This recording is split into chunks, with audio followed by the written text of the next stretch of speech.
Stefanie Fick is the Executive Director of the Accountability Division at the Organisation on Doing Tax Abuse, or OUTA. Very good evening to you, Stefanie. Thank you so much for speaking to us. Perhaps let's just first start with this particular situation. So Sanral seems to have gone back on its word. It says that its amended its statement on the resumption of the payment of toll fees for the M4 UThongathi and Umvoti toll plazas. Do you understand the reasoning behind this? No, not if you consider the damage to the alternative roads and the fact that our commuters are struggling. You know, they are not just struggling with the infrastructure in the sense that the roads are unroadworthy. They are struggling with a lot, you know, after the disaster. So it is, I can only reiterate and shout with them that Sanral should reconsider in reinstating the tolls and give them a little bit of leeway. You know, Sanral is a national state-owned entity, and we know that there should be separation of powers between national, provincial, and local governments. And some of the roads that, you know, we saw there are local government roads. So, you know, Sanral is going to probably saying, but that's not our responsibility. But I think that is wrong. I think that we need to consider the plight of the people in KwaZulu-Natal and give them, you know, some relieve the pressure. And I'm wondering, as you rightly say, that as a government agency, I'd imagine that they would act in concert with the ultimate objectives of the government, even though this is a provincial government. But it had originally said that the Northern Ramps toll collection will remain suspended until such time that the access to M4 UThongathi River Bridge had been restored. So it is well aware that people are, you know, hard done by. So how are they hoping to facilitate this? I just hope that Sanral listens to the community, and Sanral is at the end of the day, you know, Sanral is funded by taxpayers. They get their money from the fiscus. In other words, I am of the view that, you know, if they look at the expenses, there is enough money to look after this community and say, we will suspend this toll even further until the community is on its feet. I mean, the mayor of KwaZulu local municipality, Lindile Naka, says that the integrity of alternative routes and the economy will be impacted by this decision. So, I mean, I can see from, you know, your reaction that you seem to agree with this. Just expand a little bit more on this.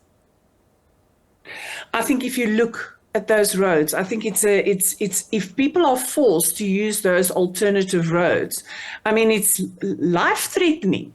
And everybody's complaining. I mean, it's not just KwaZulu-Natal. KwaZulu-Natal was just hit extremely hard.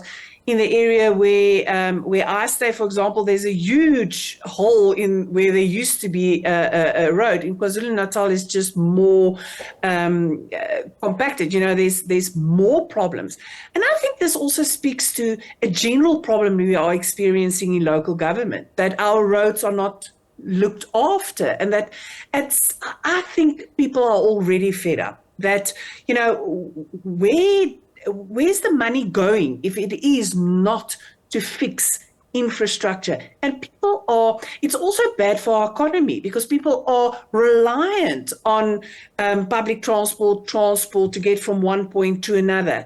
And if you look at the road deaths, somewhere along the line, government really has to draw a line in the sand and start looking after the interests of their citizens, and should look at creating, you know, an environment where there will be investment. And why am I talking about that? You know, while your roads are in that state, what business would like to settle there in order to stimulate the local economy? And when you and I were just talking off air in just a moment, you said there are 3 toll concessions. Can you just explain that to us a little bit more? So I don't know how, I think people will know that, the very famous e-tolls, those are the electronic tolls that the gantries that they put up in Gauteng. But then we also have 3 concessionaires. So that is, government decided to, lack of a better word, sold some of our roads to private companies. Now, PPPs, public-private partnerships are not a bad thing. Yeah, it's not a bad thing. What we are worried about is the money that's being made. So if you, for example, let's just take N3TC, which is the concession that is responsible for the road from Gauteng to KwaZulu-Natal. How much do we pay to get there to KwaZulu-Natal and then back? It's an enormous amount of money.